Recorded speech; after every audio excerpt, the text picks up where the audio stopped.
Welcome back as we wrap up our coverage of the IBEW's 39th International Convention in St. Louis.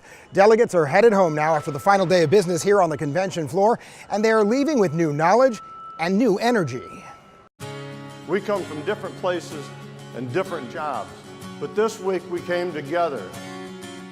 It gives you so much power and motivation to go back home and kind of, hell yeah, union movement. To be here and to see it, and to see people and meet people from all over North America, it was just absolutely energizing.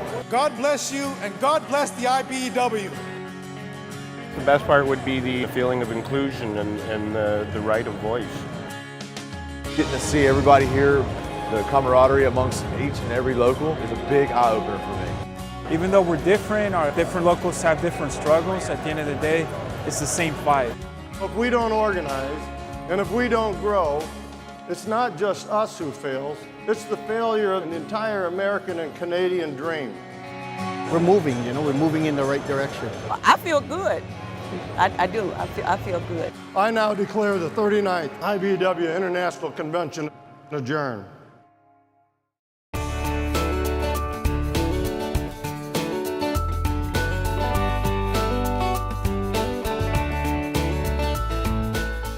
A fiery speech from the podium helped rev up the crowd here on the last day of the convention.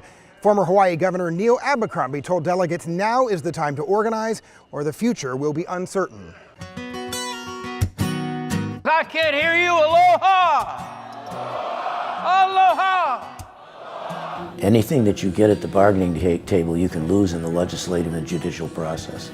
So you need to elect pro-labor Democrats across the board from the presidential election on down. You've got to have people in office who are going to see that appointments get made, that are going to see to it in turn that labor rights are protected, that bargaining rights are protected. Right across the building trades. They've got to organize, and they've got to organize now. They've got to set aside all the social issues that may divide people and recognize what's fundamental. The reason there's income inequality in this country is because union membership has gone down, and that's why you have to organize. That's why the trade unions have to get out there. That's why we have to bring the union movement right back to the top. The Sergeant at Arms was great.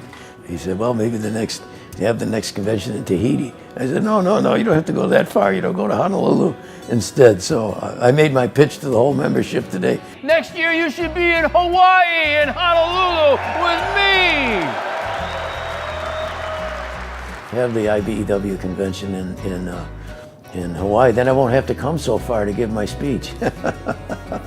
So I can say aloha to everybody and really mean it in Honolulu.